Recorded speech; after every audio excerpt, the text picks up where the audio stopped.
The Week in Space. CBS News selective coverage of the mission of Gemini 9. Now the docking in space of Gemini 9 and its target vehicle. Reporting from the CBS News Space Center at the McDonnell Aircraft Plant in St. Louis, correspondent Walter Cronkite. Everything is going very well with Gemini 9. Stafford and Cernan have chased that target vehicle 70,000 miles, 3 times around the Earth at their orbital speed of 17,500 miles an hour. They have adjusted their orbit upward from the orbit into which they were launched, 100 miles by 168 miles at its peak, to the 185-mile circular orbit of the unmanned target vehicle, and they are now within a mile of the target vehicle as they hurtle over the Pacific Ocean on their 3rd revolution. They are out of touch, however, with ground stations. The last station was at Carnarvon, Australia, on the western coast of Australia, and at that point they reported they were within a mile of the target vehicle. They are supposed to stay out at about that distance, keeping station a close eye on the target, perhaps moving into within 100 feet or so of the target vehicle as they approach Hawaii, where they will next be picked up in communication with the ground in about another 10 to 15 minutes. At that time, we expect to know definitely whether or not the target vehicle did drop, as it was supposed to upon launch Wednesday, the shroud which covers the target, the adapter, the cone, the point at which the 2 spacecraft will actually join together. If that shroud has been dropped, then this mission goes ahead as planned. If it has not been dropped, then other plans will be made for the mission. At any rate, so far it's going well. They have had trouble with their onboard computer, but at Houston, the Manned Space Center, they say that this should not hinder the rest of the operation and they can go ahead as they are. Hawaii is supposed to acquire the spacecraft at approximately, 2 more minutes from now. But they're giving it a little more time and saying it might be as much as 10 minutes before they're able to get information from the spacecraft, and that information, the first they'll want to know is whether or not the shroud is on the target vehicle. We have some feeling here at the McDonnell plant at St. Louis, where our Space Center has moved from Cape Kennedy. We flew up from Cape Kennedy right after the launch and are here now with Dave Shoemaker and Bob Sharp of McDonnell, who have been holding down the fort here at St. Louis so splendidly. And back there in the spacecraft behind me, perhaps they can tell us what the indications are, Dave and Bob, that we have that shroud may have been dropped. Well, Walter, I plan to collect several cups of coffee over Bob's assurances here that that shroud was going to be off, and the best indication now seems to be 2 blinking lights, those lights that Cernan said exultantly, "I've got them." Bob, what does that mean, those lights? Well, those lights are normally under the shroud. They are on a spring mechanism that retracts back in behind the docking cone. So the shroud has to leave, and then the docking cone has to extend before these lights can be released and they fly out. So if they've seen the lights, that means they're out and the docking cone is, or the shroud is, should not be there. Well, so far we have had no confirmation of that, either from the astronauts or from Mission Control down at Houston. I suppose we could just say that until the astronauts formally see the spacecraft target vehicle and call it in, we just will have to say it looks good, but no one knows for sure. That's the only way we'll know for certain. I'll win that coffee. All right, gentlemen, as you fly along in our simulator here at St. Louis, and as we saw just a moment ago, the view that the astronauts will be getting from the spacecraft of the target vehicle, if that shroud is off, we are waiting for word from the spacecraft itself somewhere over the Pacific as soon as it gets in touch with Hawaii as to whether that shroud is on or off. CBS News color coverage, the Gemini 9. A mission will continue in a moment.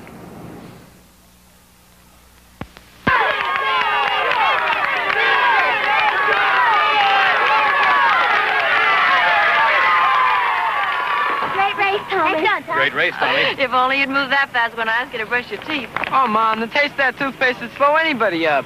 You know it's meant to reduce cavities. Sure, but I still get some. Mrs. Wallace, how about Colgate? It not only tastes good, but test after test proves it really fights cavities. Why, in one test, dental scientists compared Colgate's Gardol formula with the best-known fluoride. Their report, published in the Journal of the American Society of Dentistry for Children, confirmed Colgate unsurpassed in reducing new cavities. Why, that means no toothpaste was found better for Tommy than Colgate. Right. And Colgate helps stop bad breath. Well, Tommy, it looks like we're a one-toothpaste family again. Colgate, the largest selling anti-cavity toothpaste in the world.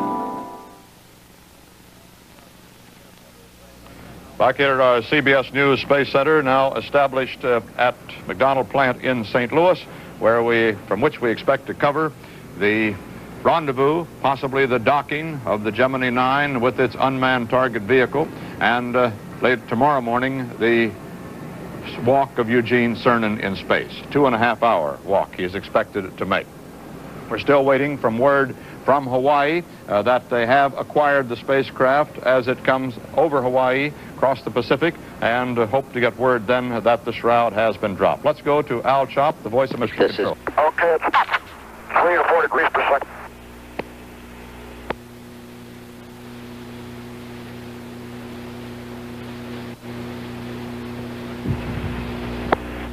Right, Hawaii.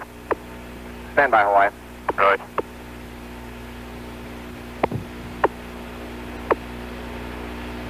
Hawaii, Capcom, Houston flight. Go flight. Roger. Will you ask the crew if they think cycling the target docking adapter? 58% fuel remaining, and we're station keeping out here between 10 and 30 feet from it. Roger, copy. Roger, Gary. Try back again.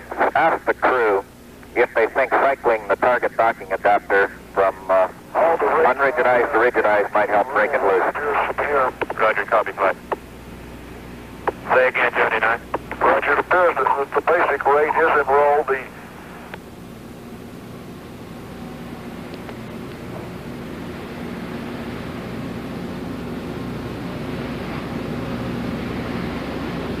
Roger, it appears that the basic rate is enrolled.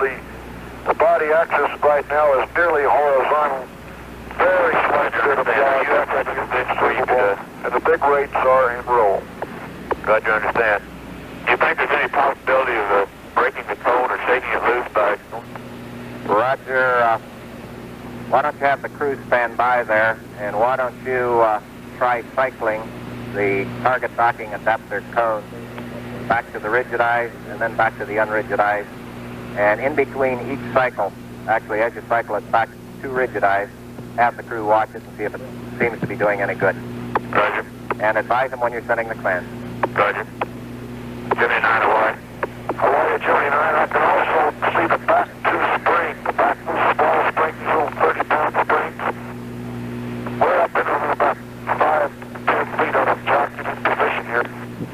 And the back bolt is definitely fired. I can see the spring has got the two shells apart about 2 inches. The two halves are 2 inches. You can see that there's quad 4 here that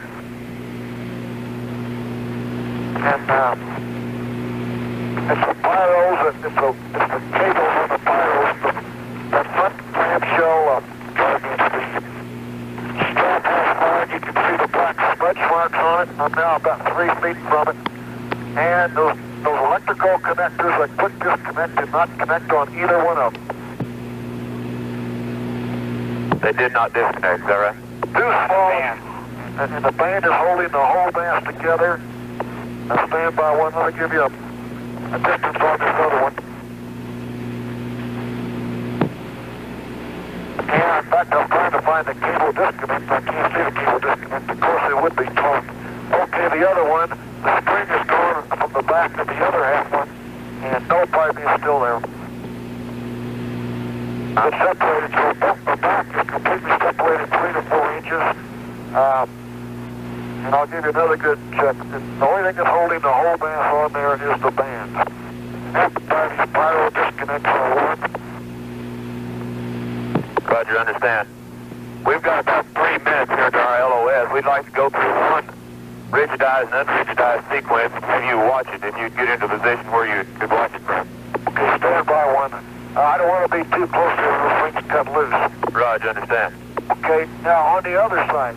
Both explosive bolts on the band have fired, and the band is held intact by all 4 of those electrical pyros that fired the bolts. It doesn't look like somebody hooked up a disconnect cable.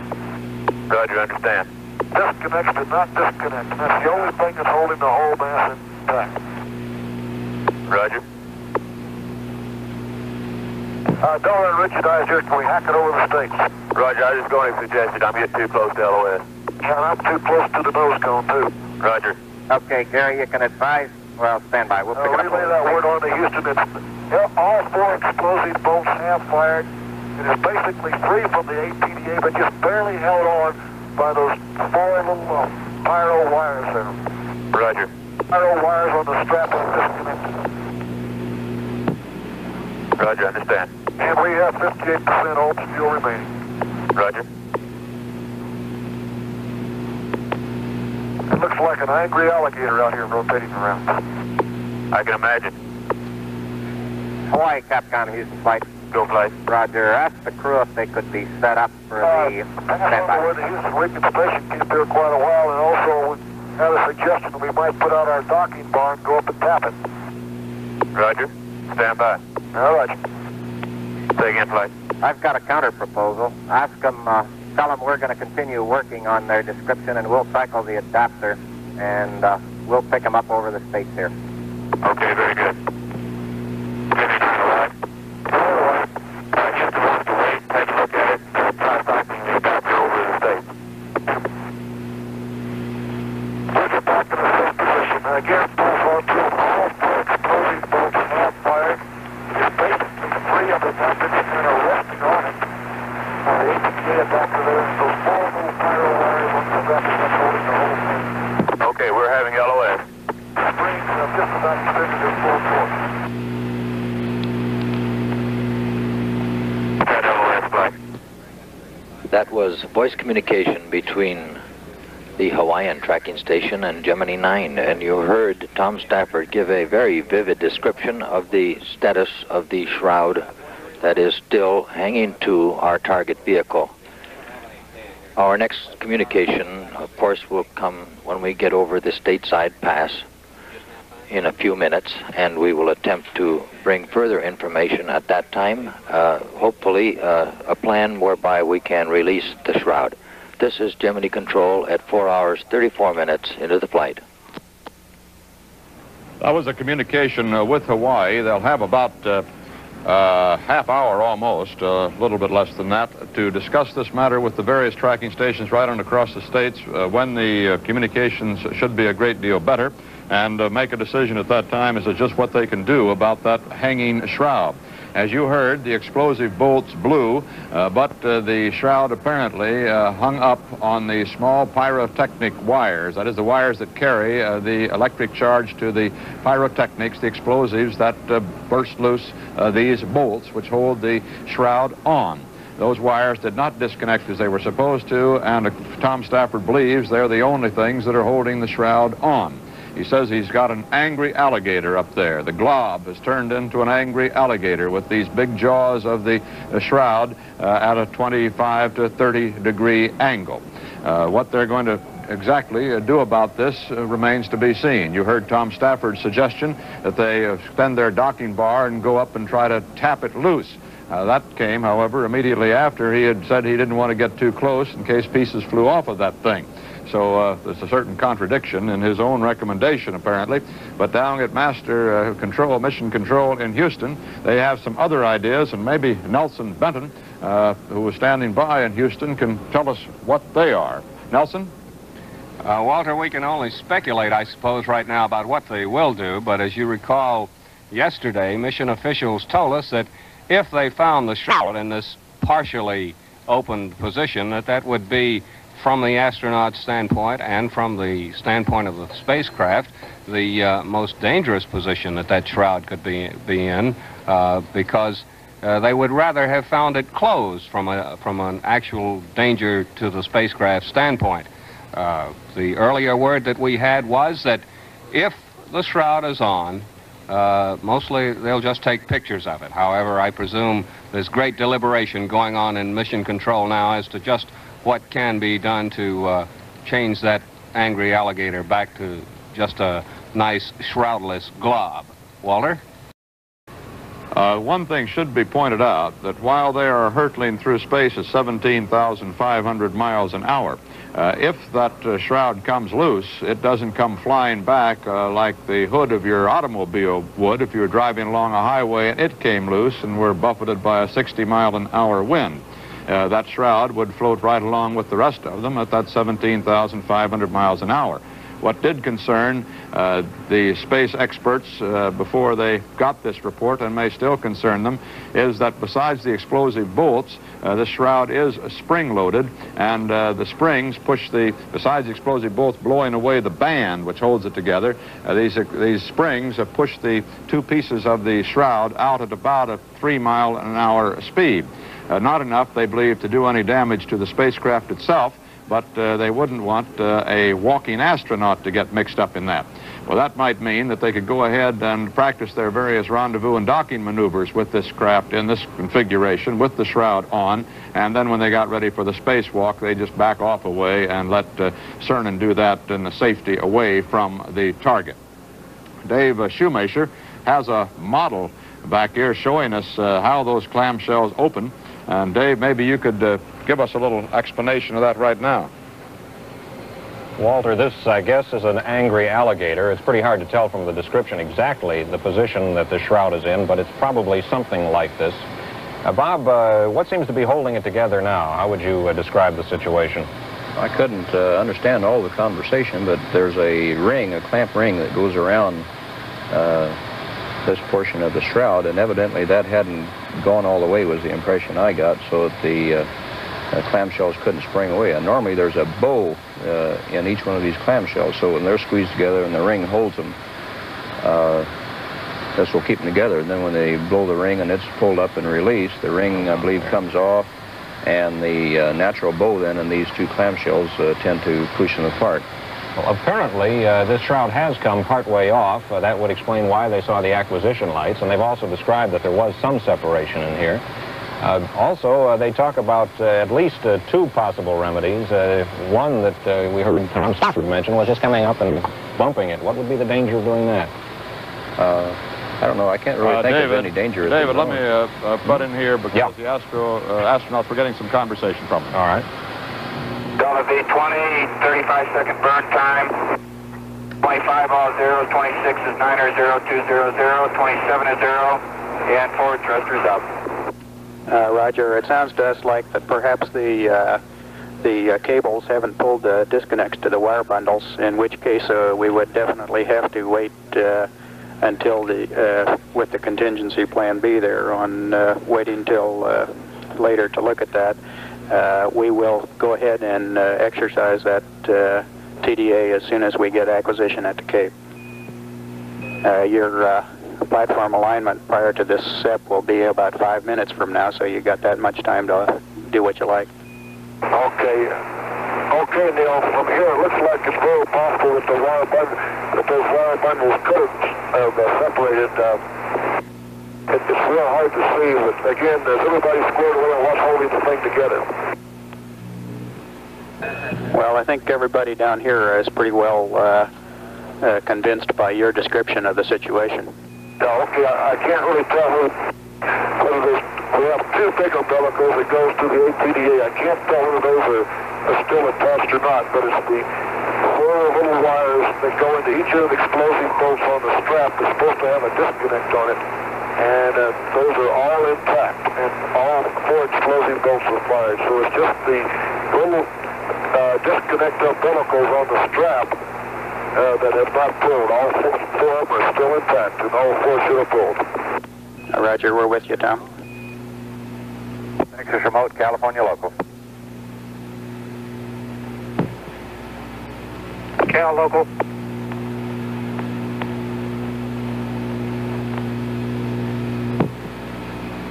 We'll probably get some more of that conversation shortly. That's the Guaymas station, Lower California, that was relaying that communication through Mission Control in Houston, and it's being played back from Mission Control to us on a 15-second delay basis. That is, you actually hear it 15 seconds after they hear it in Houston.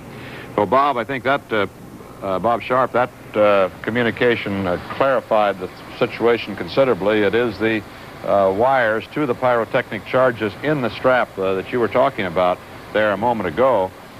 Bob, there's one other thing occurs to me here. I wonder, maybe you and Dave address yourselves too. With that clamshell partially opened in that fashion, that shroud, is there any possibility that it could buffet the docking adapter itself and cause any difficulty? I mean, it could cause any damage to the docking ring? No, I wouldn't really think so.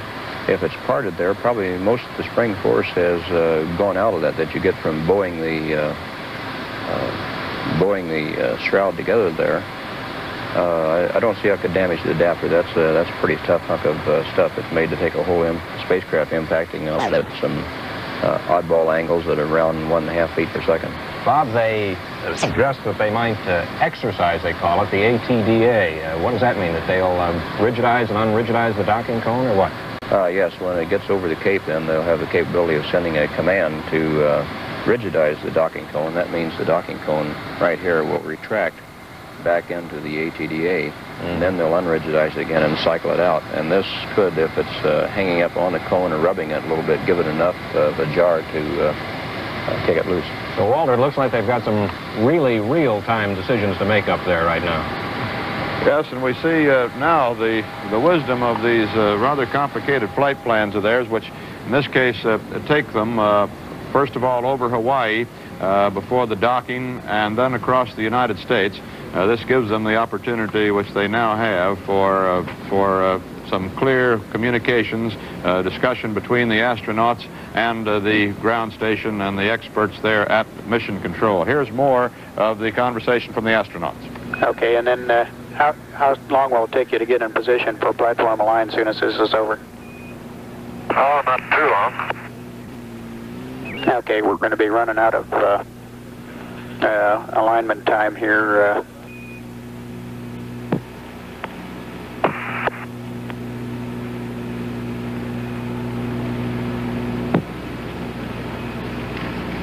Your pitch will probably be in about 5 minutes or so, so we'll have probably a little shorter alignment time. Will be okay. Okay, I'm getting in position now. Gotcha.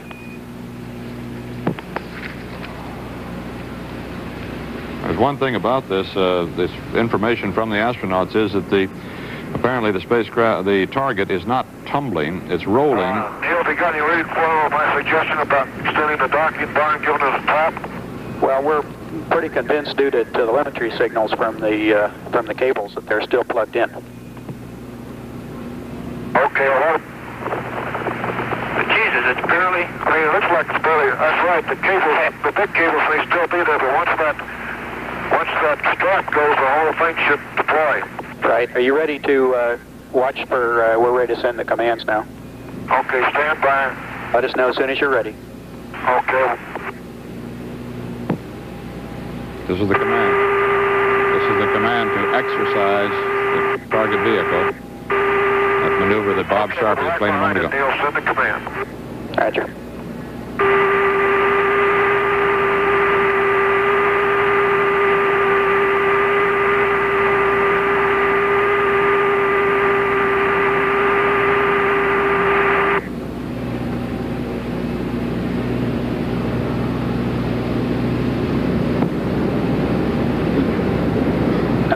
Okay, rigidizing now.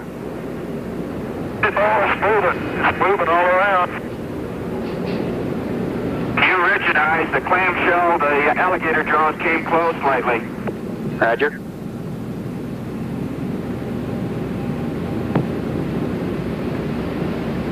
Acquisition grantor.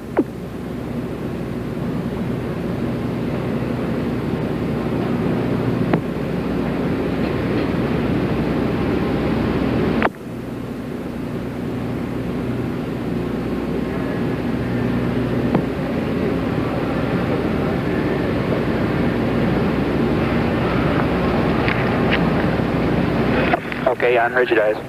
Hey, the whole mass rotates about 15 degrees on it. Okay, that's pretty good signal then. We'll go ahead, plan on going ahead with a separation burn at this point. Okay, Neil. Position, start aligning.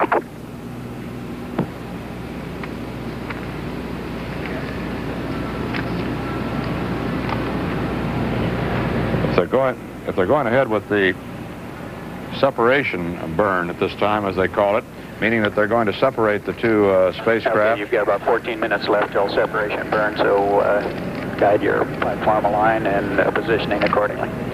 Roger. This means they have gone to the alternate plan and apparently do not intend to attempt docking. They apparently have accepted this, what they would probably call in the space program, an anomaly. This problem with the target and its nose cone, and will go to a secondary plan which will provide for the 3 rendezvous that they were planning for this mission, but without the docking, perhaps hoping that something will happen to this shroud in the course of the next couple of days, that they can still get their docking practice in. Chris Kraft at Houston has said that he does not consider docking a priority item in this mission at any rate, since the Armstrong-Scott successful docking went so well in Gemini 8 before they had trouble with their thrusters and had to come down early. They have decided that they can practice on ground trainers the docking procedure almost as well as they can do it up there in space. We have seen a little space drama this afternoon as they checked on that shroud situation. And now they're apparently going to the plan simply to come to do the rendezvous without the docking. And that's the status of the Gemini 9 mission at this moment.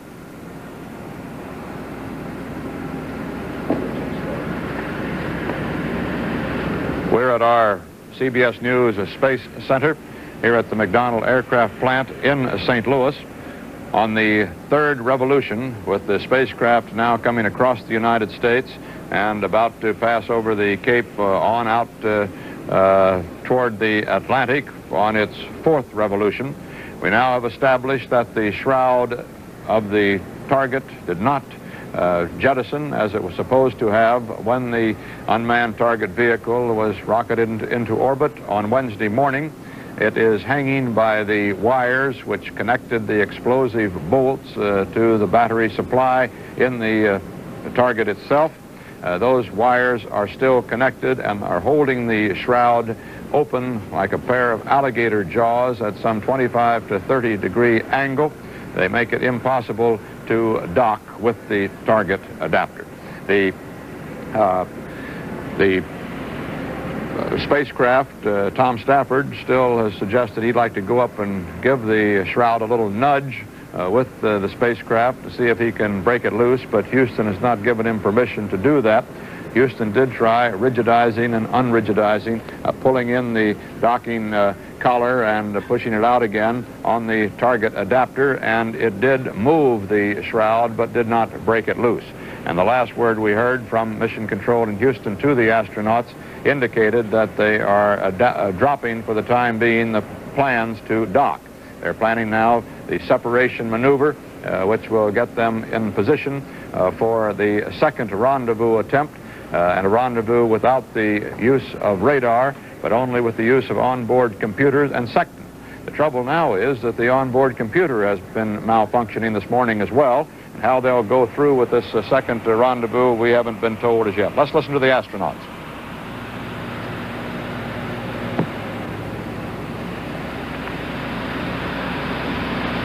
I gather there was a communication. We'll listen because they're coming in and out occasionally as Houston talks to them.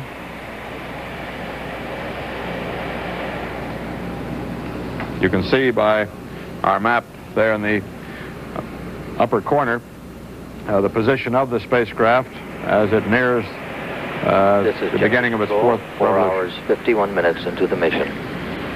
You heard the description from Tom Stafford of the status of the target vehicle.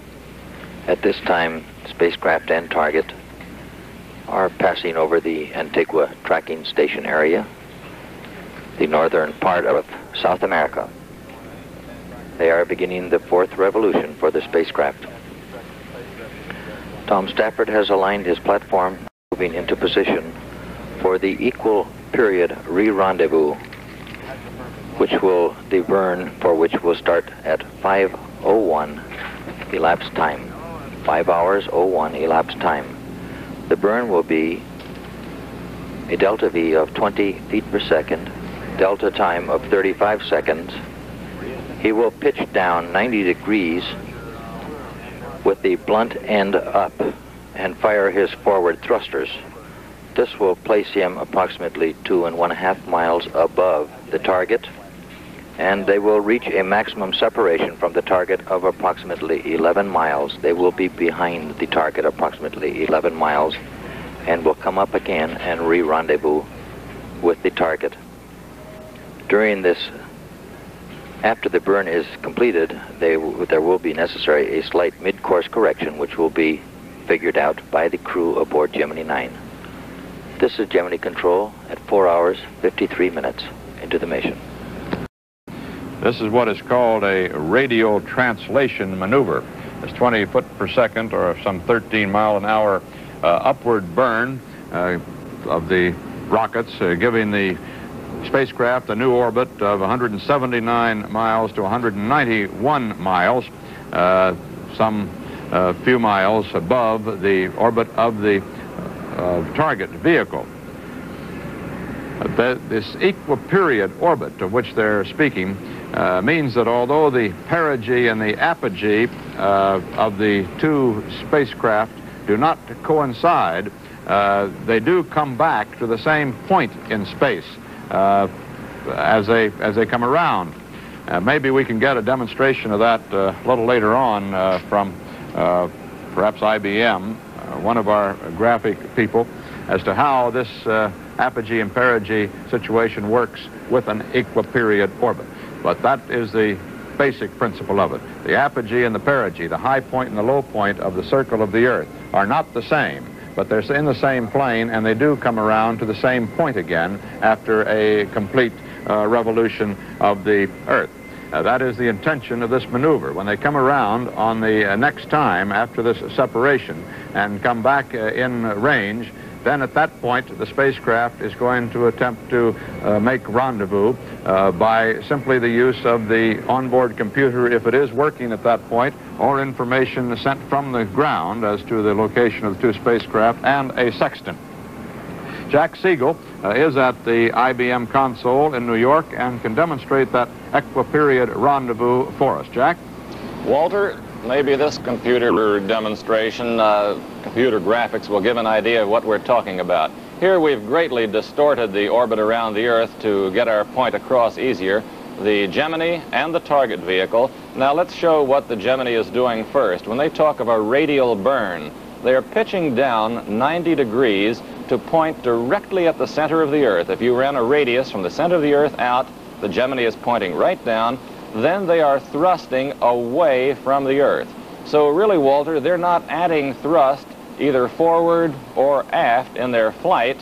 What they're doing is adding thrust to change the shape of their orbit. Now, this is greatly exaggerated. I believe the actual figure, Walter, is 13 miles, the furthest distance that they will be apart, but during the revolution around the Earth. But in this, you'll see they've changed. However, they will still go around the Earth in the same rough amount of time. Now, the question that is asked normally is, well, why are they doing this? This is being done so that because they would come back to the same point as originally, that, let's stop this for a moment, when they get to about 80 degrees further of travel to go, 80 degrees radial travel, they'll then use their sextant and just use the onboard computer possibly for computation to try to rendezvous earlier. That's what they'll be doing in this particular case with the equiperiod rendezvous. Have I covered that for you? I think you did it very well, Jack. Thank you very much. Those graphics of yours certainly make this orbital physics, which is not an easy subject, a great deal more understandable to us laymen. That rendezvous will take place then in about an hour and a half from the separation burn, that radio translation, as they call it. Translation is the word they use for motion out of plane or in plane, but motion in a specific direction out of that in which they're moving.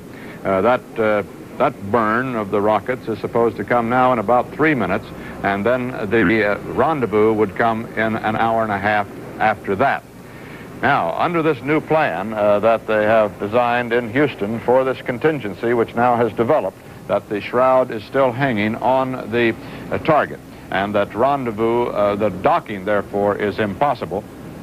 And we see a simulation here of the situation which pertains out there now with this real alligator, as Tom Stafford calls it up there. They will do their 3 rendezvous maneuvers. They have done the original rendezvous on the 3rd orbit. It was a perfect rendezvous. Their launch was exactly on time, as it had to be to make it a perfect rendezvous. They conducted all of their changes in orbit exactly as planned, and they met the target vehicle exactly as planned, only to be disappointed to find that that shroud is still there. Now, they'll do this other rendezvous, which will come in about an hour and a half, and then they'll do a 3rd rendezvous very early tomorrow morning, just before Eugene Cernan's 2.5-hour spacewalk. And now let's listen to Al Chop, the voice of Mission Control. At 4 hours and 58 minutes into the mission, Gemini 9 is beginning its 4th revolution, our target on its 34th revolution. Both vehicles are passing over the northern part of South America at this time. We have a report that the pressure and temperature readings obtained from the AMU, Astronaut Maneuvering Unit, during the boost phase and while it is in orbit indicate that conditions of the hydrogen peroxide fuel very closely approximate those that pertained on the pad prior to launch. Current readings are pressure 90 pounds psi and temperature 77 degrees. Captain John Donahue, Air Force project officer for the AMU experiment, remarked that the unit appears to be in excellent condition. This is Gemini Control at 4 hours, 59 minutes into the flight. News selective coverage of the mission of Gemini 9. Now the start of astronaut Gene Cernan's 2.5-hour walk in space. Reporting from the CBS News Space Center at the McDonnell Aircraft Plant in St. Louis, correspondent Walter Cronkite. Good morning, and everything is going well for Eugene Cernan's walk in space. The longest man has yet attempted, only the 3rd time a man has stepped out of a spacecraft into the void of space and floated independent of the machine that took him there. Eugene Cernan is scheduled to step out of that Gemini 9 spacecraft out over Hawaii in about 5 minutes from now. It has been a very restful night for the 2 astronauts. You remember it was the fact that they were fatigued after their very difficult rendezvous operation yesterday that postponed this walk for 24 hours. Well, they napped yesterday afternoon, deep slumber for 2 hours. Then they had 10 hours of a sleep period last night, during which they slept soundly for about 4 hours each and dozed another 6 hours. But they awoke very chipper this morning, a chipper hello down there when they awakened, and ever since then their voices have shown some of the excitement, perhaps restrained but excited, of this forthcoming space walk. This 32-year-old Navy lieutenant commander is all ready to go. The cabin has been depressurized as far as we know here now. That process began almost 25 minutes ago, and it means that now the prime astronaut, the commander of the spacecraft, Tom Stafford, and Eugene Cernan are depending on the pressure of their spacesuits to sustain them in space. The hatch will be opened in another 3.5 minutes, and Cernan will emerge from that hatch. He will not step out of the spacecraft for another several minutes after that. He will stand in the seat of the spacecraft and take in a micrometeorite collection box that is on the spacecraft, mounted right behind him. That box collecting and finding out about the various matter that is floating around in space. He will then adjust a camera and eventually step out of the spacecraft. CBS News color coverage. The Gemini 9 mission will continue in a moment. Ba-ba-ba-ba. Well, what do you know? Don Juan's back in town. Who's the lucky girl tonight? What's that, lover boy? Trade secret, sis. Kills germs. Oh, come on, get with it. Well, it kills germs, doesn't it? But does it give you long-lasting protection? Well, after a while, I do worry about my breath. Never fear. 100's here. What's 100? Colgate 100. It's a new oral antiseptic. I always use 100 to feel confident, day or night. I just do what it says in the label. 100 gives hours of power.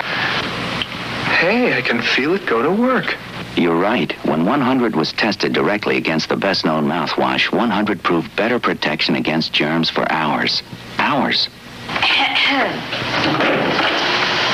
Never fear. 100's here. Always use 100 to feel confident, day or night. New Colgate 100. Let's listen to a recording from the Pacific being played back from Houston.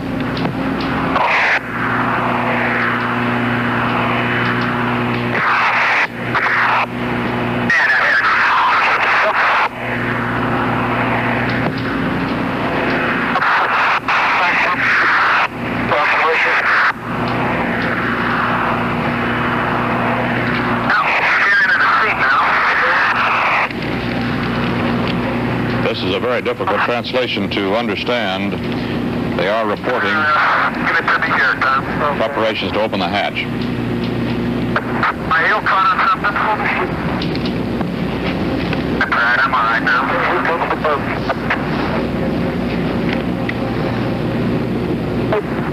Man, a kid.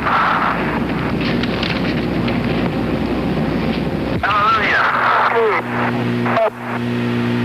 Boy, is that beautiful out there, Tom. I grab my Hasselblad, I take a picture of that. Okay. I can't turn around fast enough. Okay. Okay. Let me see how these hatch forces are. Okay. Now, trying to grab a hold, they'll be all right, I guess. On the back of the boat. Now, I'm going to try and install it. The handrail in the back is out. No bad, but I may be able to get this one. Oh, I got that one. She's out. Good pressure. Can't see it. It's too dark out.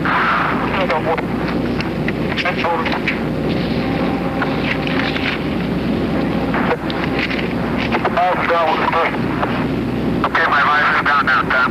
Okay. The times you see being supered there on your screen are times to the opening of the hatch. I checked the gain limit. Okay, I'll check again, but I already put them there, Tom.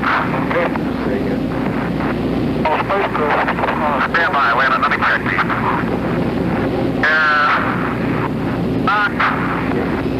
Let go. Now, I want to float out. I'll just overboard, don't see the next. It's a little bit dark yet, Tom. Let me see. I'll just throw it up.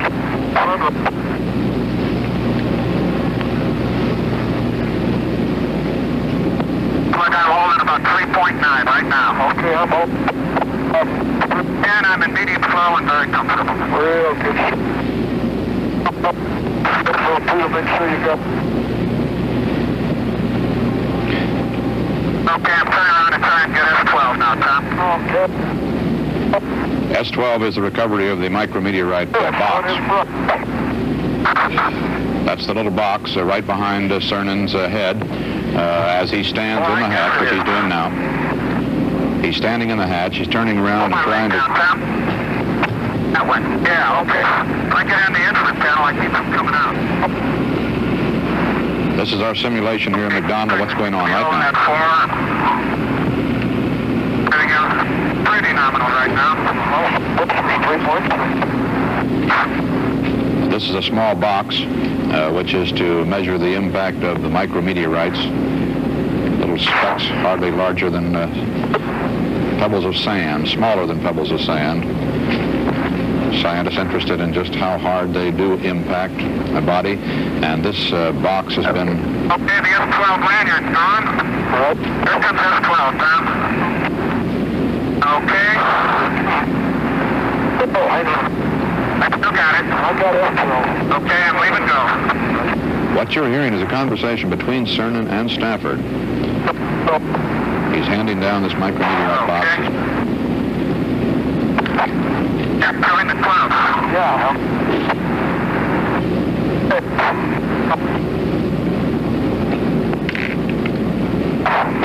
Have a handrail? Handrail is deployed. Okay, come on there, you cutters. Deployment of the handrail, a handrail which comes out, extends from the spacecraft that he can hold on to as he maneuvers around the spacecraft. Okay. This is from Mission Control Houston of Cernan's heartbeat, the determining factor as to how much of this workload he can carry in space. It's a long way back to that handrail. Yep. Says a long way to that handrail. Now he's attaching the camera, which will face forward, as you see there. That head you see in the screen there is that of flight surgeon Charles Berry. Yep, you better hold it, Colonel. Please.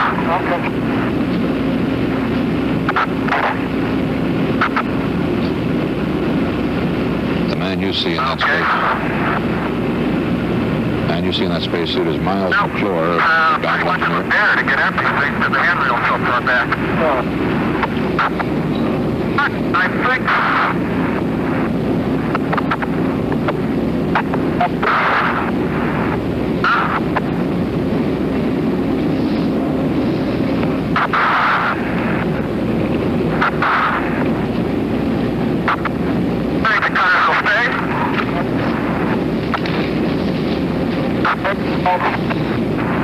Pull me back down. I'll pull you down. Okay. Pull me down some more. Okay. Okay. That broken transmission sounds as if Cernan has stepped out of the spacecraft. Okay, now put me back more. I don't see anything waving off the adapter from here.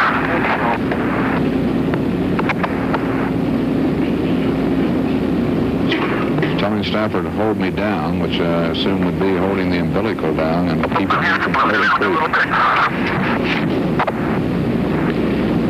Okay, let me try these double. Okay. That's the camera, now let me check the settings again, Tom. 6 frames per second, 200. And F16, huh?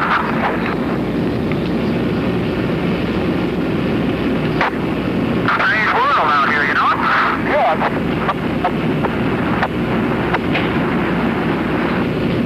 You're listening to the conversation between Cernan, floating in space now outside of his capsule. That's nearly as we can get by indication, and with our simulation here, of course, he's talking back to Stafford, and that radio command link. Actually, I had it in, but it wouldn't snap down. Okay. Actually, it's a link along that tether line you see there, 25 feet of umbilical cord. That contains the life support system and communications link from the spacecraft life support system out through that chest pack. Down, Tom. Down. Copy down.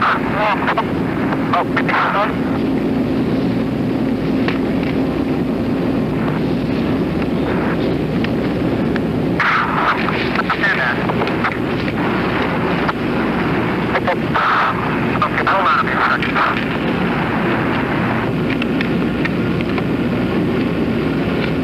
Well, we haven't been able to clearly determine it from the rather garbled conversation we're hearing. We're listening in on between Cernan and Stafford. At this point, he should be attaching that tether out there so he won't float too far free and it won't tangle. That's it, but it's in. Okay, Tom, let me turn around before I pull that leg down.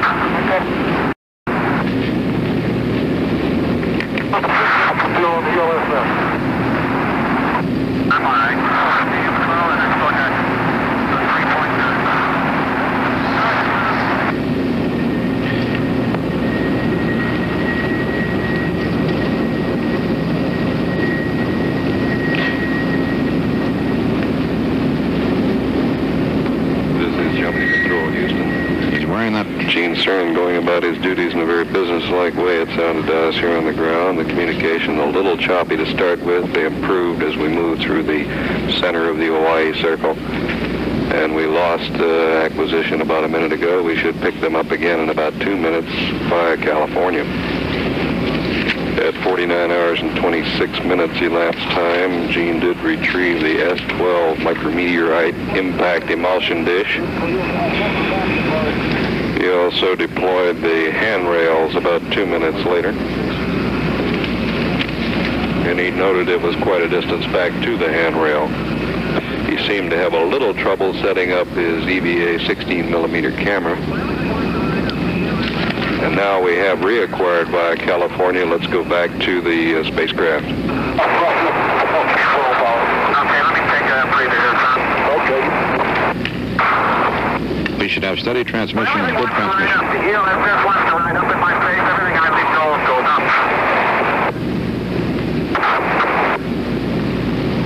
Houston standing by. Okay.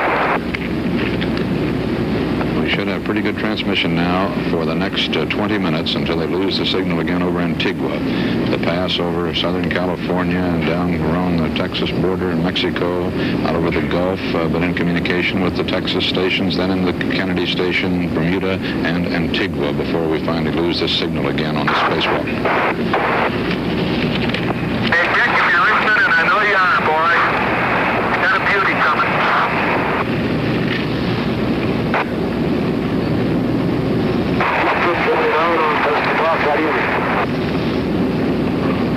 We're reading you loud and fairly clear, Tom. Roger, you're clipping a little bit, Tom, but we're getting most of it.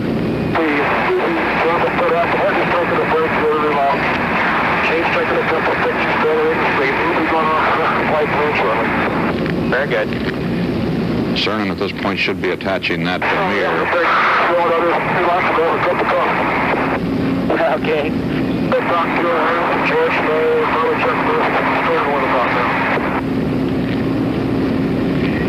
That mirror so that Stafford can see Cernan go to the back of the spacecraft.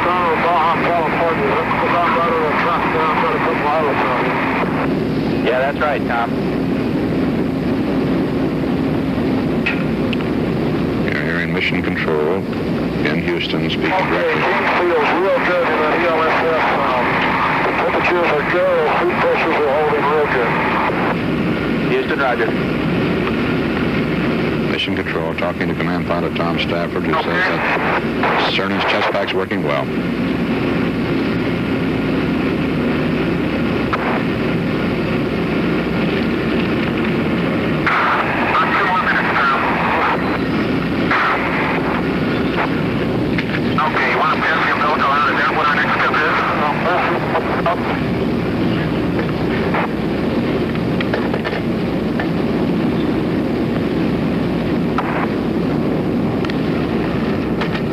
That's a 25-foot umbilical cord on which he is maneuvering. He is not. They were coming right over LA, I think. I can see Edwards and I can see the island. Well, I've got Edwards. I can see the lake center. See that forward here on the roadway? Yep. That's a little radio Air Force,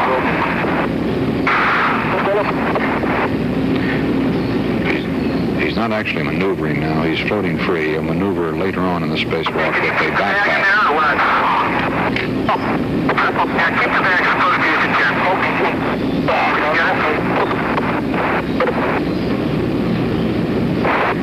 I suppose you heard Cernan say you can see Edwards Air Force Base below him, see the islands off the coast of California. His first comment when he stepped out there was, it's wild out here. California. Yeah. Okay, can you pull that in anymore? Okay. Go ahead, put it on, please. Do what? You can't, you got some here? Throw it out, give it to me. That's not the problem, but it's good. Got a picture of right here. Okay.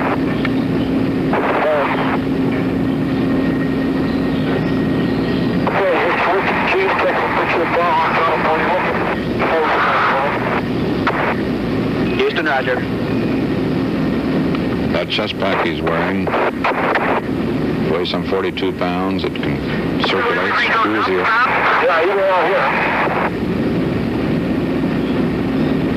Okay. Down the nose. Okay, wait a minute. Take it a little bit slower here. It's the only thing, Tom.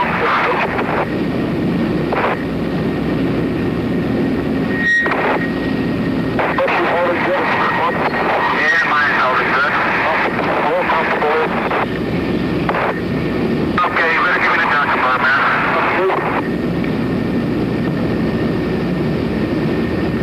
Keep an eye here, I'll switch it.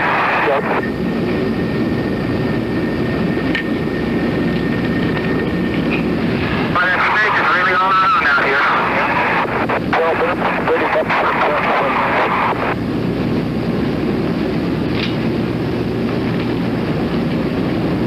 Okay, I'm gonna see if I can get out here, Tom. Okay, well. I'm off to it.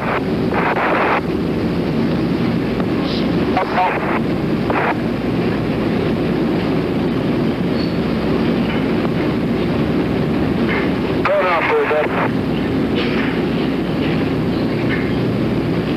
I'm not gonna look. I gotta get myself forward.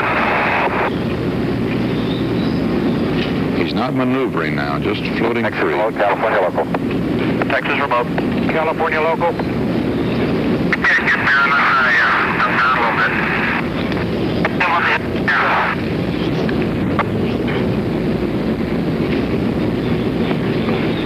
here we go now. This is Dr. Barry closely watching those heart rates. Here we go, Tom. Oh, fuck you, hey.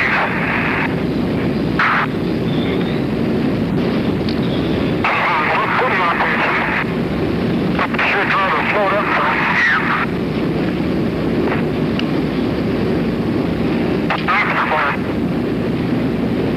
You're upside down there with small cycle.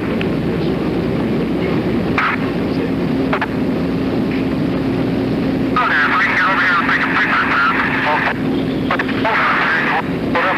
Yeah, boy, it's really hard to get any talking with one hand. Yeah. I thought you were going to fly right off of everything. That was a picture of the platform up the field fine. If we get over with the other hand.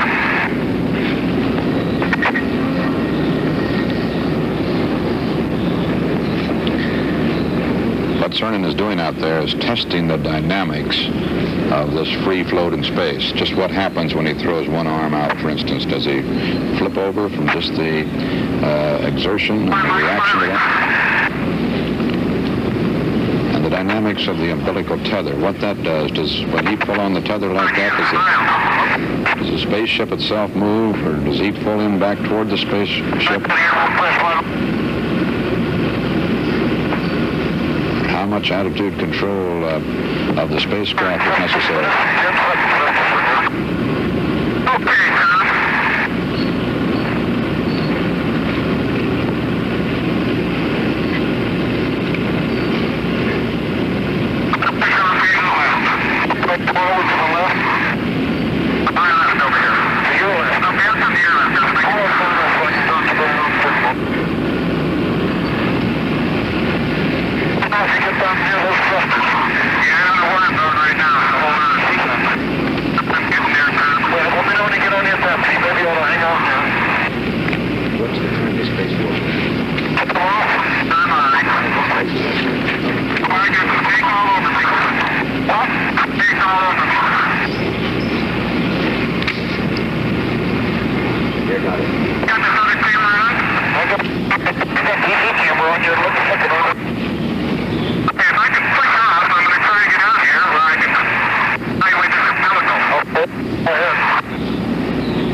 Spacecraft is just about now south of Cape Kennedy.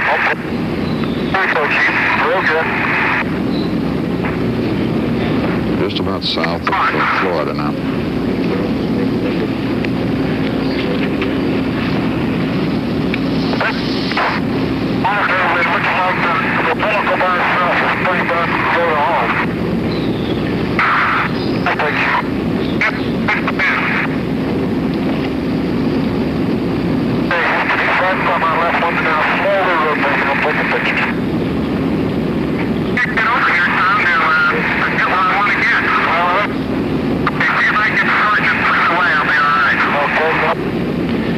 Cernan now holds the record for the walk in space. He has exceeded that of Ed White, who walked just 1 year and 2 days ago for 20 minutes.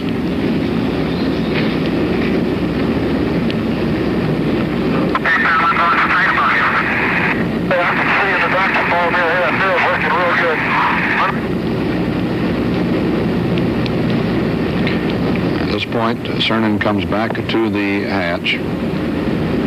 He will step down in the hatch to readjust cameras.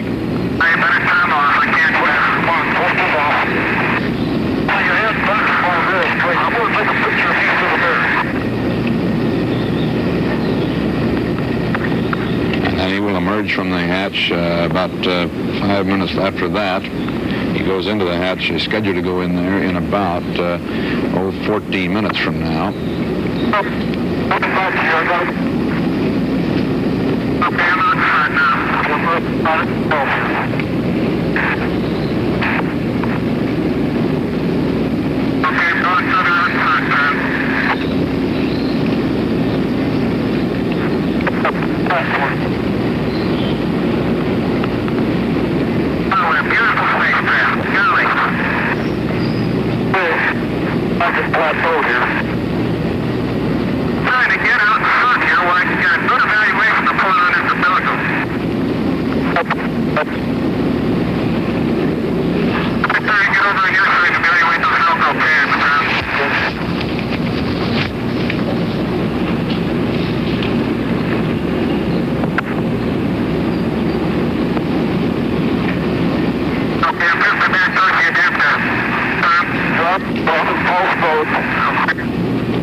See clearly here the handrail.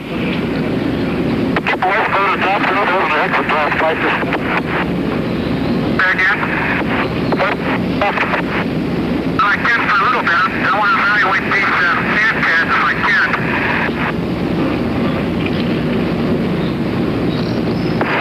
Okay, now I'm stuck on this thing with a hand pad right now, but they won't stay. Velcro's not strong enough here. Velcro won't hack it, huh? No, not there. I want to let that nose about off slightly.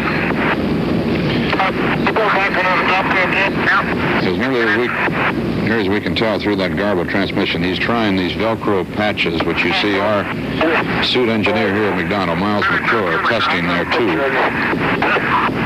These are patches placed on the spacecraft to conform. The only control I have is the umbilical, and of course the shorter it is, the better control I've got. Velcro is this material, little nylon loops on one piece of material and little nylon hooks on the other, thousands of them, that hook together. Women are familiar with them, and dress fastenings, that sort of thing. In space, in the weightlessness of space, this Velcro material has turned out to be very useful. They can... I'm trying to go out here now if I can. Away from you. Head out in here. It can support the full weight of a man. Okay, I'm at the end of the umbilical. At least that is so hoped, and that's what they're testing. He's got Velcro pads on the palms of his hand, and Velcro pads on the spacecraft to help him maneuver around the spacecraft and to hold on to it in this weightless state to keep it floating away. He's also got these Velcro pads on his knees. And he's got these handrails additionally. Cernan's suit pressure has run a very consistent 3.7 pounds. Stafford's suit pressure 3.6. Stafford's heart rate has been a very steady 90. Cernan's has oscillated some, running fairly close to 155 during work periods. He notes the shorter the umbilical, the more control he has. And at one point, he referred to having snake all over me. This is a nickname the crew has given the umbilical. They're talking again as we pass over the Florida coast.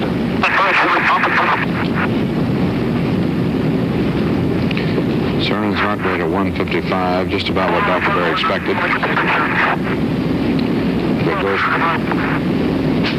If it goes to 170 and holds at that length of time, Berry will become concerned.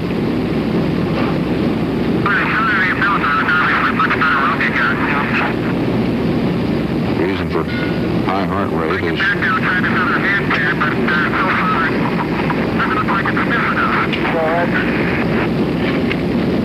by high heart rate, partly excitement, partly exertion.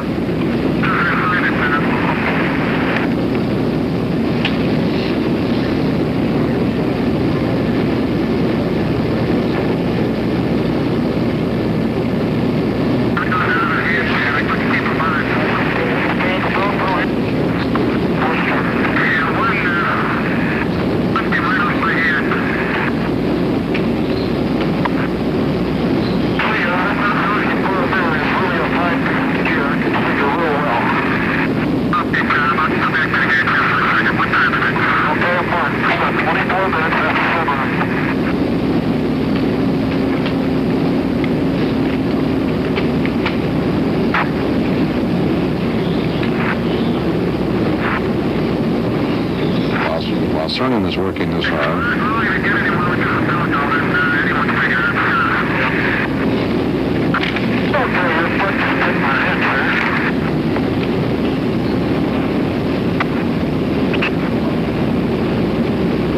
While Cernan's working this hard, so is Stafford.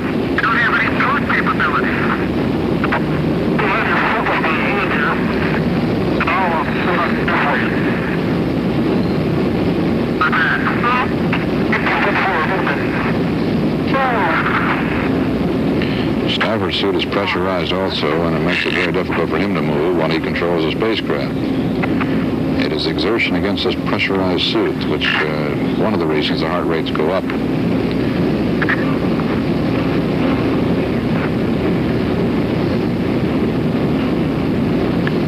Man has now, on this Cernan mission, accomplished more in space than any of the two previous spacewalks.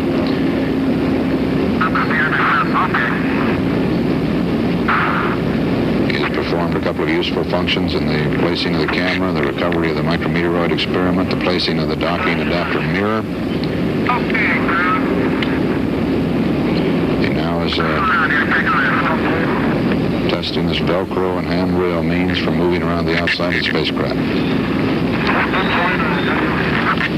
We're still with you, Tom.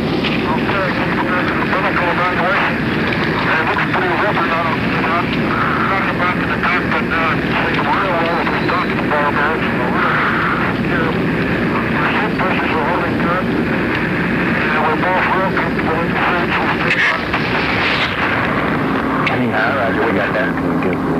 I can use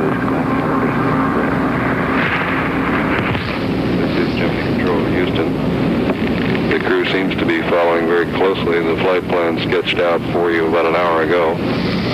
Cernan is back in the area of the cockpit, and they're about ready to change the camera film.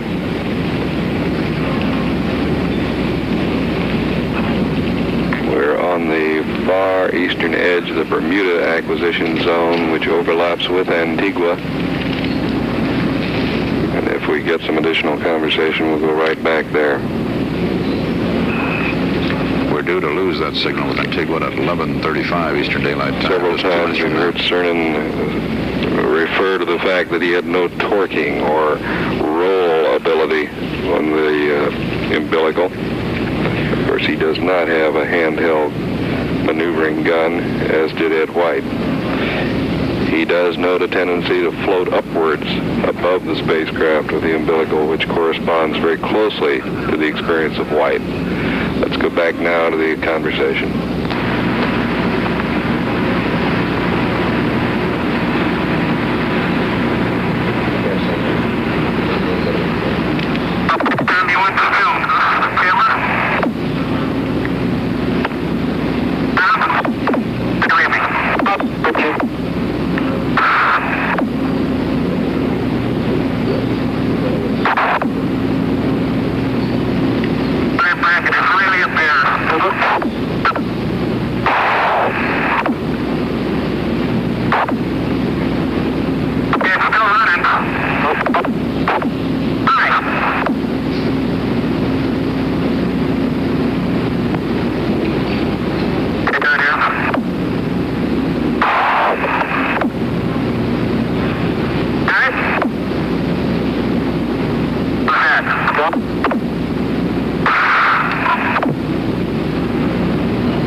This is a simulation of the next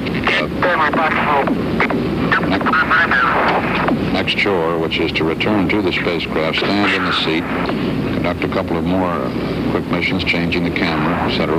And then he emerges again for even the longer portion of this total 2.5-hour walk.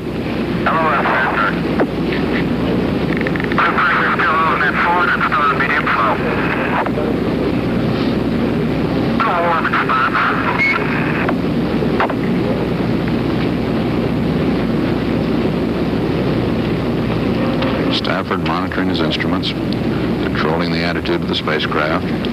He warned Cernan at one point, stay away from the thrusters of the spacecraft, which come out at about 1,200 degrees Fahrenheit at the nozzle. Check on that primary tank pressure now. Let's bump it up.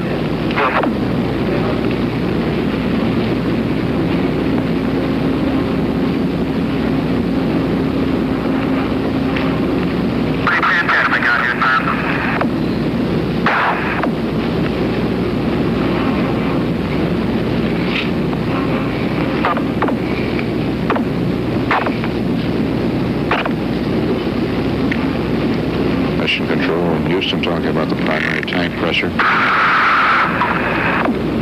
It's the pure oxygen tank, I assume, that they're talking about. The tank which furnishes the life support oxygen to Cernan and Stafford while they're in the space suits.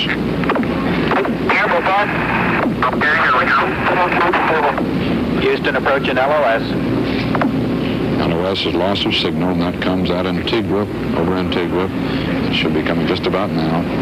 At that point, there will be about 6 minutes in which there will be no communication with the spacecraft. They'll be out of the touch of the ground stations. The next ground station will be Ascension Island out in the mid-Atlantic.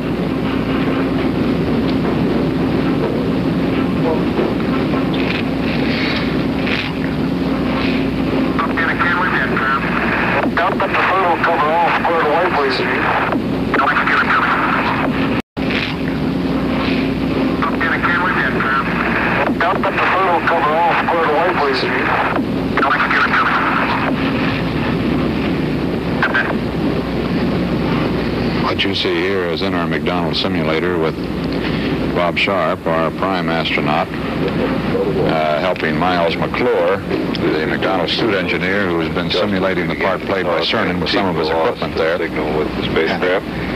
Ascension will pick it up at 50 hours and 1 minute into the flight. We presently read 49 hours, 57 minutes. That's Paul Haney relaying the crew noted that they had changed the film in the EVA camera. Stafford noted at the end of that conversation that they had jettisoned the thermal curtain which protects the AMU device in the after end of the adapter. He's also illuminated the EVA lights. They are now, or in about 20 minutes, we'll be moving into a night area.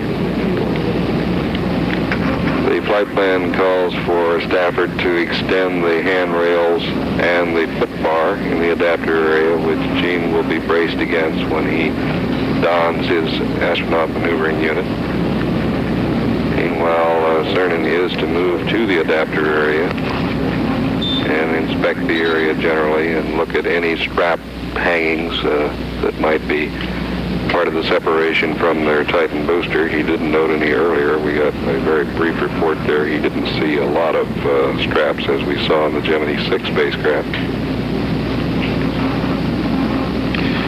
So Cernan will, in about 5 minutes from now, move out of the spacecraft again and back to the back of the spacecraft to the adapter section, where he'll stand through the night side pass around 20 minutes, putting on his astronaut maneuvering unit, and then venture forth again. CBS News color coverage, the Gemini 9 mission, will continue in a moment.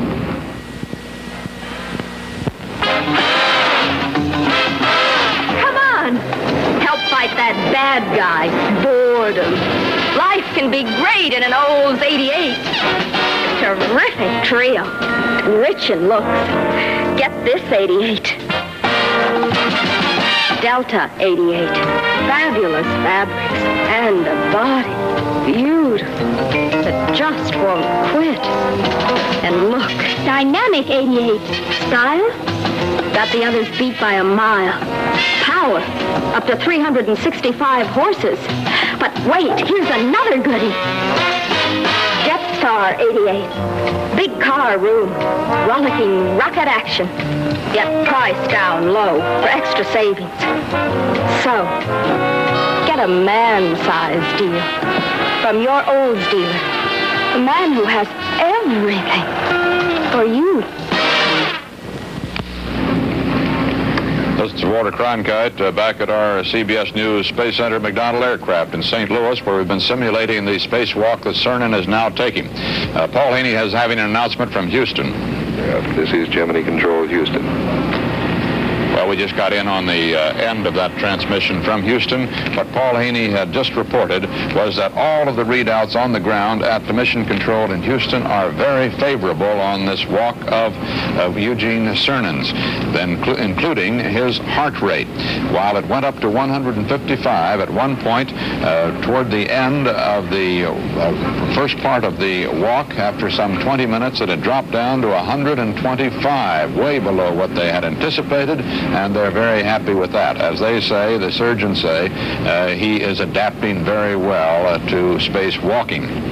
Doing very well indeed, and apparently every part of the spacewalk has gone absolutely perfectly so far. He had a little bit of difficulty perhaps attaching his 16-millimeter camera to the forward side of the hatch, which was his second mission after emerging from the hatch, or after opening the hatch. That hatch opening took place on schedule over the Pacific. By the time they were over Hawaii some 30 minutes ago, they had the hatch open a little bit ahead of schedule, if anything, and Cernan was standing in the seat.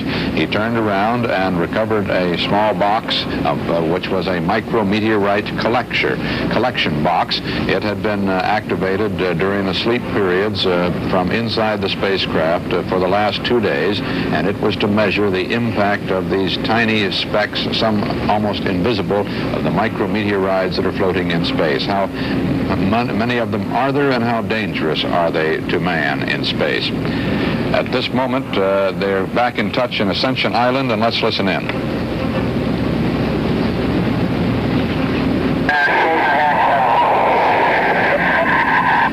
Roger.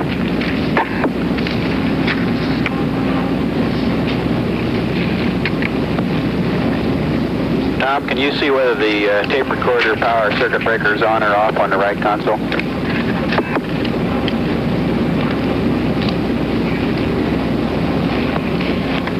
That's probably the same circuit breaker that they had trouble with earlier in the morning before the spacewalk began, causing an uncontrolled roll. And they're just making sure from Houston that that circuit breaker is still off. They don't want another violent roll while Cernan's out there.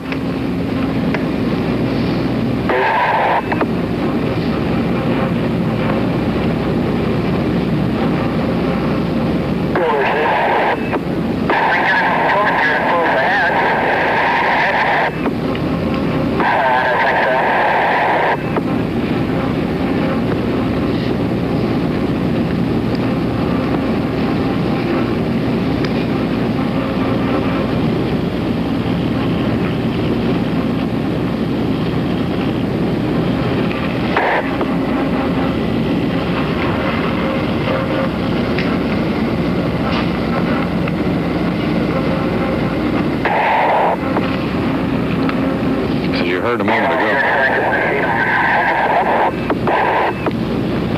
As you heard a moment ago, they have jettisoned the cover around the astronaut maneuvering unit. That's his 166-pound backpack that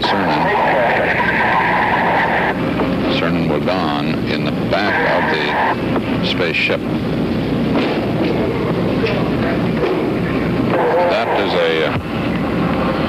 That was a malfunction here at our McDonald simulation, not something that happened in space. Our hatch flew open. I repeat again, that did not happen in the space flight. It happened only here at this remarkable simulation which McDonald Aircraft has built here at St. Louis. McDonald are the people who build the Gemini spaceships and built the Mercury ship before that.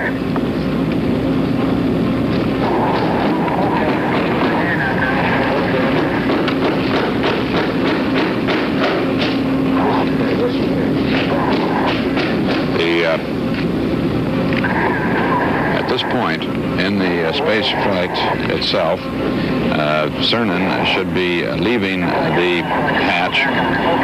Again, the dark side period is just coming. They're going through their space night, which lasts about 20 minutes in the orbit that they are now in. They're entering that over Africa, and Cernan emerges from the spacecraft, goes to the back of it, back into the adapter.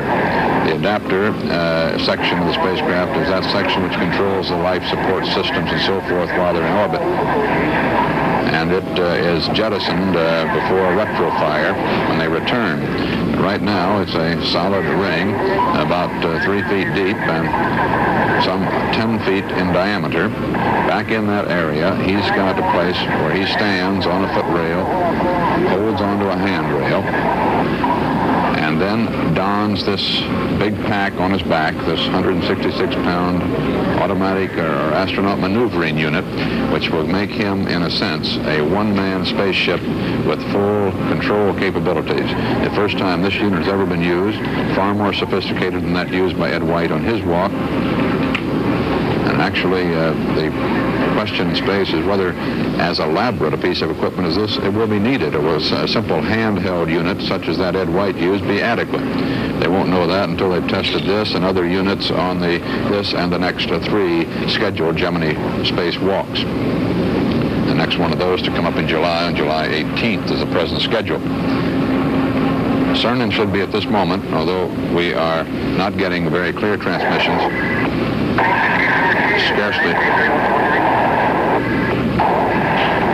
these are scarcely readable transmissions, as you certainly know.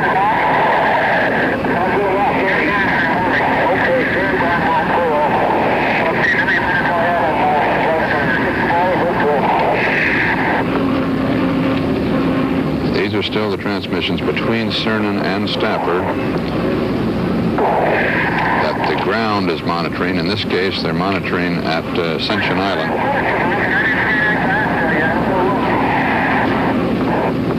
And that transmission being relayed back to Cape Kennedy and to Houston and eventually to us. And it is not very readable.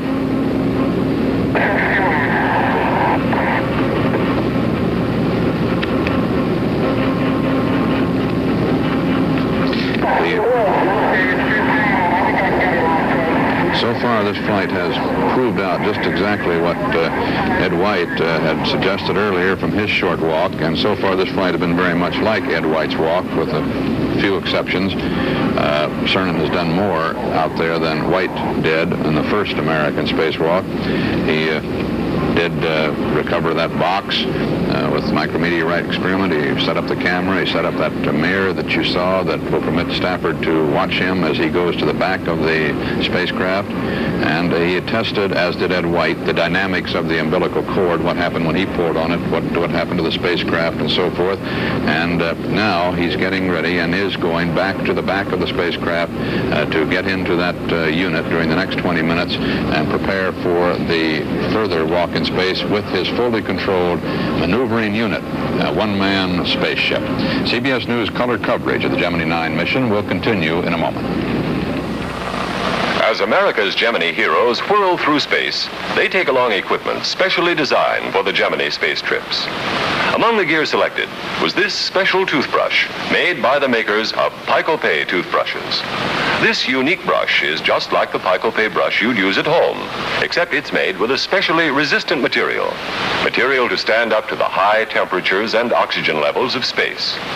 Just as this special Pico-Pay brush goes along on Gemini flights, so this regular Pico-Pay has become the toothbrush more dentists recommend. You see, Pico-Pay was professionally designed to do the best possible job of cleaning your teeth. Every feature was designed to fight cavities. Handle, head, even the tufts are tapered deeper to clean deeper, where cavities often start. So remember, for the best possible job of cleaning your teeth, get Pico-Pay, the toothbrush recommended by more dentists. In Houston, Paul Haney is briefing us on what they were able to pick up out of the Ascension pack. Ensuring that the bars are in place, the foot rails and the handrails. And he will check his reaction control system handles very carefully on the AMU before moving on with the flight plan. We presently read 50 hours and 10 minutes. The crew has consistently stayed right with the flight plan as written. We expect sunset to occur in the Pretoria area at 50 hours and 16 minutes into the flight, at which point Cernan is to enter the adapter area. Our next acquisition is slated for 50 hours and 13 minutes through Pretoria, South Africa, and followed by an acquisition at Tananarive at 50 hours, 18 minutes. It is unlikely that we would have any voice communication coming back to Pretoria. I think it'll be a ground monitor only situation. This is Gemini Control, Houston. What Paul Haney was I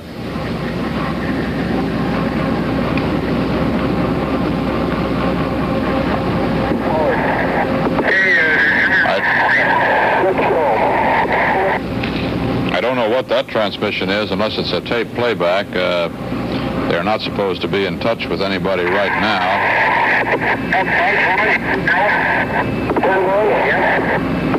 That may be the end of the Ascension Island pass.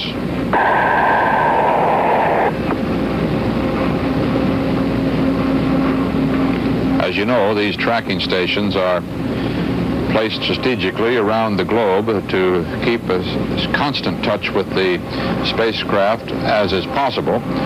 But this is not possible given the present state of the radios that can be carried on these spacecraft with weight and space limitations. And with the large ocean spaces and large jungle wastes, well, there just aren't enough tracking stations and ships at sea to keep in touch with them at all times. So there are some points where signal to them is lost. One of these points is coming right now, and they will be out of touch with the Ascension Island station out in the middle of the Atlantic. From there, for about 2 minutes, to the Pretoria, South African station picks them up and carries them along for another 8 minutes. Then they're out of touch. I take that back. Pretoria and Tananarive station out in the Malagasy Republic, they overlap, and there will be constant communication with them from about 11:53 Eastern Daylight Time to 12:06.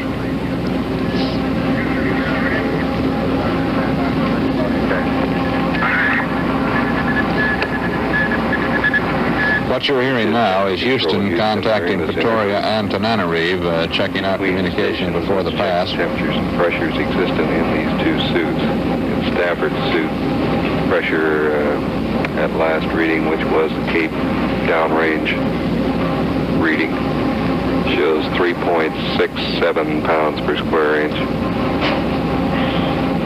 In the right suit, the Cernan suit, the temperature is running 54.7 degrees.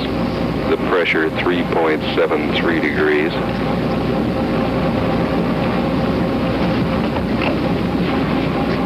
Meanwhile, the AMU hydrogen peroxide, the gas fuel, which has not yet been activated, the system still is inactive until Tom Stafford turns a switch in the cockpit.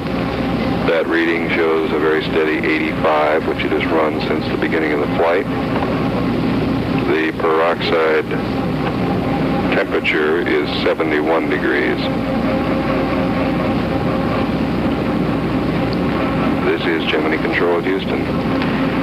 This is the first attempt to assess the value of this hydrogen peroxide in a small unit such as this astronaut maneuvering unit, and there is a constant monitoring of the pressure and temperature of that hydrogen peroxide. The substance, very much like ladies use to blondine their hair, used to at any rate. It now is being used as a jet fuel. It turns to steam and can be used as thrusters for the spacecraft, for the astronaut maneuvering unit. And now let's go down to Nelson Benton at Mission Control Center. He can give us a report on the Cernan and Stafford families on this eventful Sunday morning. Nelson? Walter, there's a great deal of concentration going on in Mission Control about the EVA, the extravehicular activity, and of course at the homes near Mission Control, the homes of Tom Stafford and Gene Cernan, there's a great deal of concentration. The Stafford home, Neil Armstrong's wife. Neil is the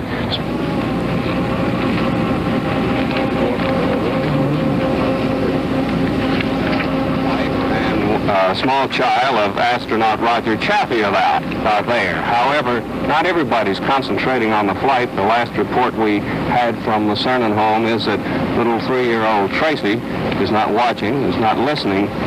She's in the backyard swinging. Walter?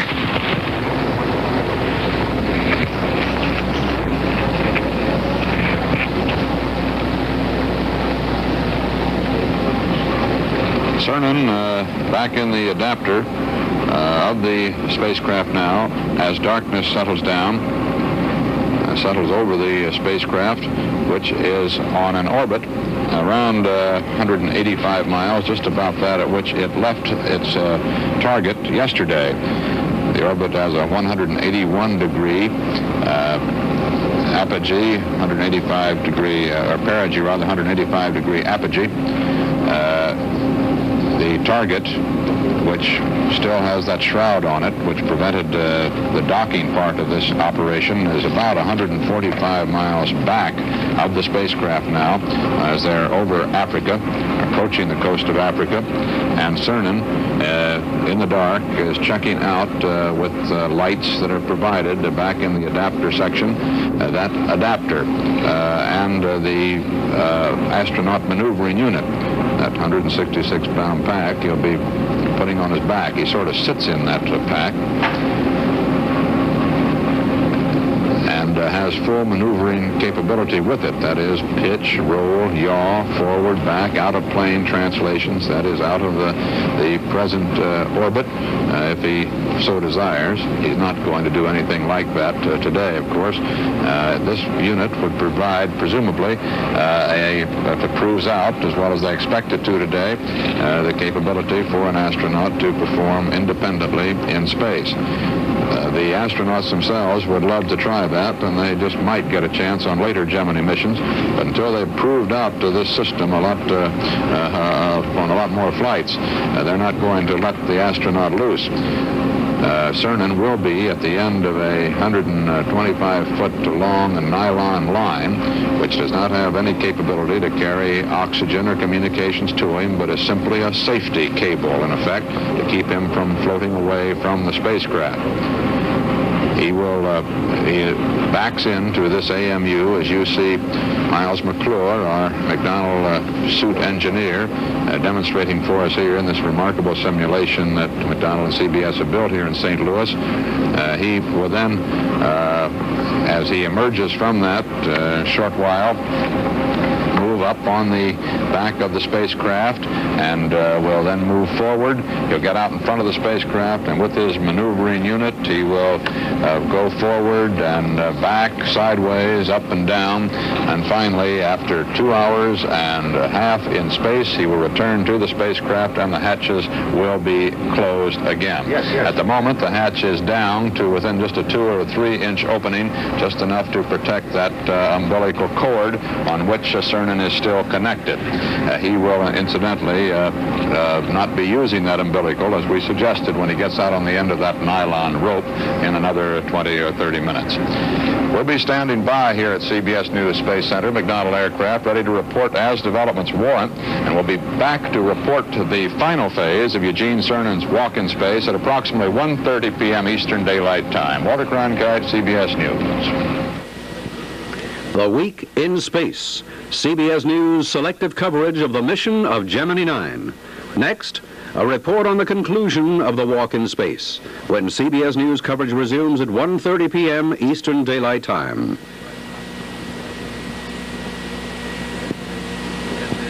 This is CBS.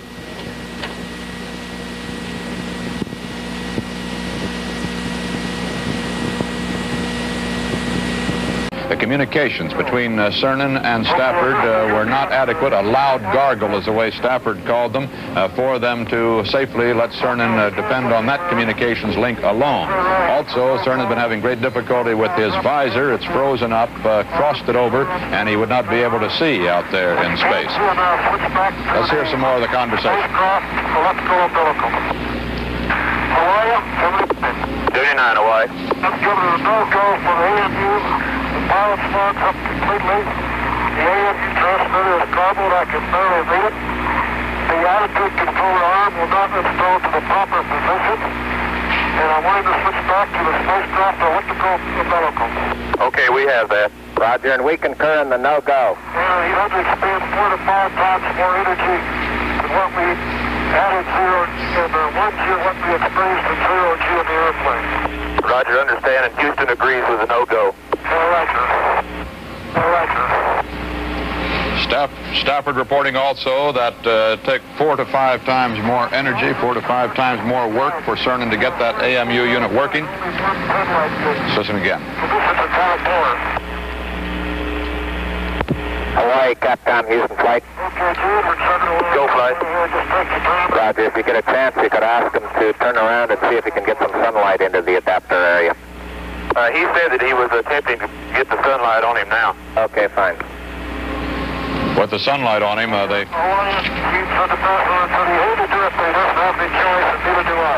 Roger, we understand. With the sunlight on him, they might be able to warm up and... Okay, he's back on the freezing and the fogging of the visor. That probably will happen. But all of these other malfunctions with the AMU mean that, as you heard, Stafford had recommended and the ground had accepted the recommendation that they abandon that AMU experiment.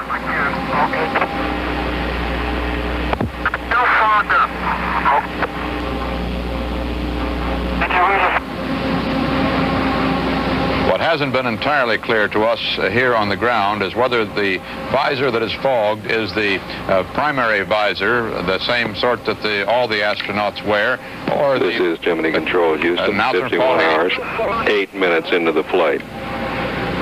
At last report, Cernan said he still had approximately 75% fogging condition on his visor.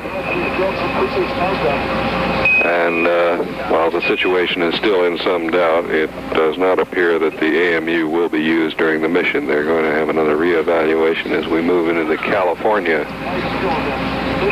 area of acquisition. We are acquiring now at California, and let's stand by. Well, apparently there is some reconsideration in Houston.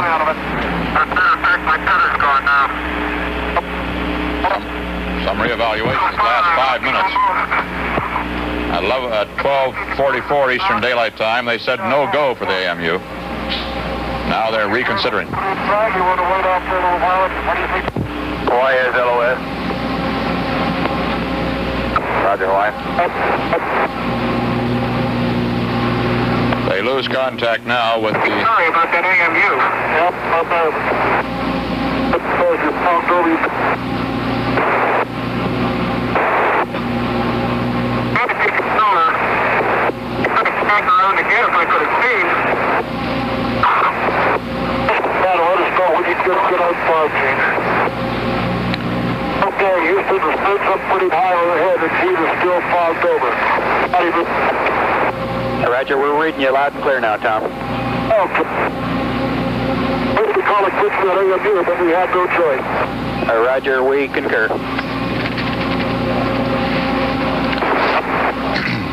We're getting these constant concurrences from Houston for a no-go for the astronaut maneuvering unit, but Paul Haney still says they're considering the matter, and it does not appear they're going to conduct the AMU experiment. So,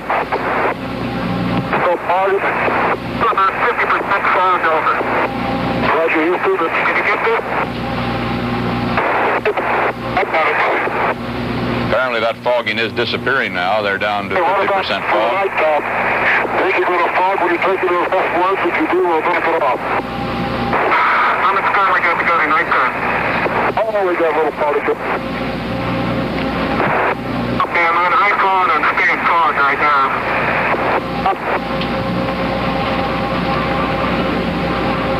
By our Colesman orbital map there, you see where they are. You might have Gene check his emergency bottle pressure when he gets a chance. Roger, we will. We're planning.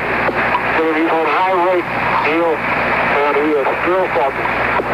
Roger, when he can see well enough to read that bottle pressure, we'd like to get an idea what it is. Well, Roger, we'll do.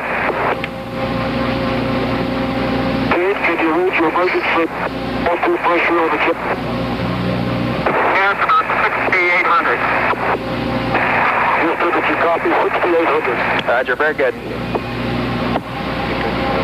Hey, like there's an airplane in the contrails down there. Can you see out there? I can see right through my nose, but I can't see in front of my eyeballs. We're coming up to LA. I've got the Salt Sea and Indio and down there with the mountains around it. I've got Palos Verdes down there and from many islands. Yeah, that's some kind of a first, Tom. Yeah. Hey, Tom, what's that guy doing with the Texas Texas license out there on the California highway? Which one you talking? Which freeway? The Golden? Yeah, that motorcycle. Oh, the Golden State Freeway. Yeah. Apparently they're not... Okay, Gene, how much can you see out now? Okay, I got my left eye, I can see through, and I can see through my nose, the whole right side, and the extreme left side are still fogged. Okay, Houston, he could just see through his nose and one little hole in his left eye. And I can see in the mirror, he's pretty well fogged over to about 60 to 70% of his exposure. Roger, Tom, and we're copying Gene pretty good, too. Okay. This fogging means that Rex Cernan's wearing a shutter out there. You can see very little around it. A little rest down. Not really passing right over also, Joe. Presumably what they're going to do is wait for the heat of the daytime pass over the United States to try to dissipate that fog. Control, Houston. We want to confirm that the AMU decision made by Stafford was no-go. We've canceled the AMU experiment. Cernan is back on the spacecraft, electrical power and oxygen. And at the present time, he's taking a little rest as the spacecraft moves across the New Mexico area.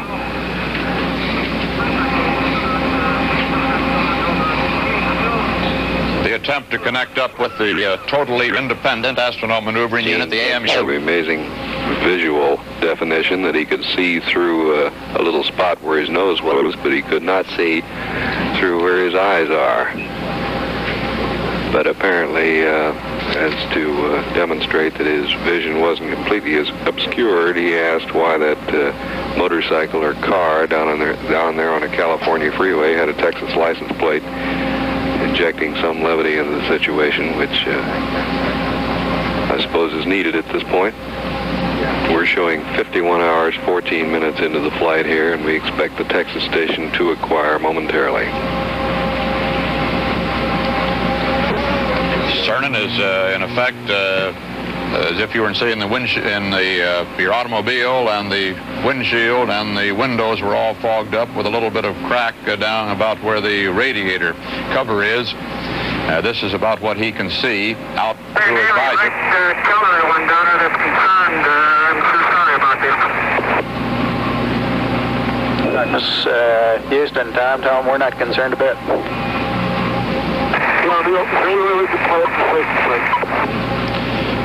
Stafford apologizing for the fact that... While I'm standing here, I might place you. The bathtub did hang up, by the way.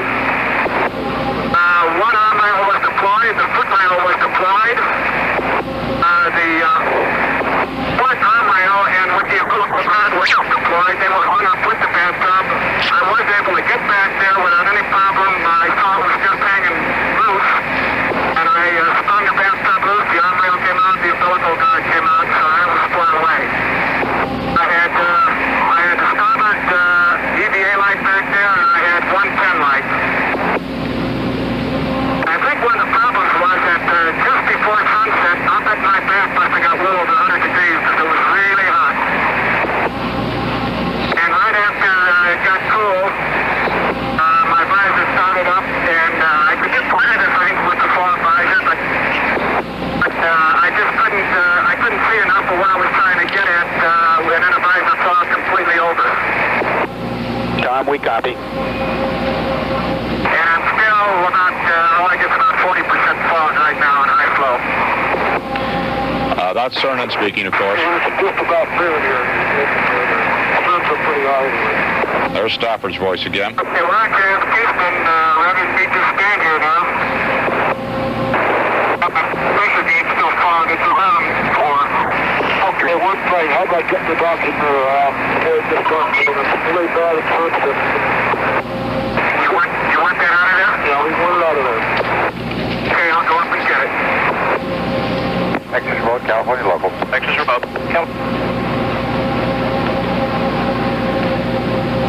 Temperature goes down about to minus 250 degrees. Mr. Cernan's moving up now on the forward end of the spacecraft to retrieve the rear view mirror, which he mounted on the docking bar at the earlier in his extravehicular activity. We have no firm estimate yet on just when Gene will return to the spacecraft. We would expect it to come perhaps 5 to 10 minutes now. The flight plan showed that he could remain out up to 5 hours and 50 minutes. He may elect to take the full time. It's just not known at this point. His fogging is now reduced to about 40%. Let's go back for additional conversation.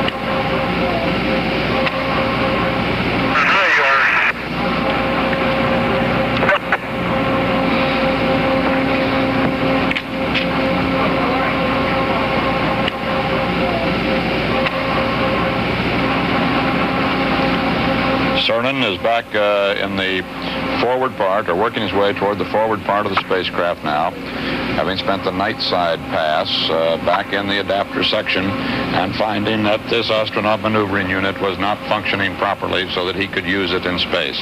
Another disappointment for the flight of Gemini 9. This $1 million unit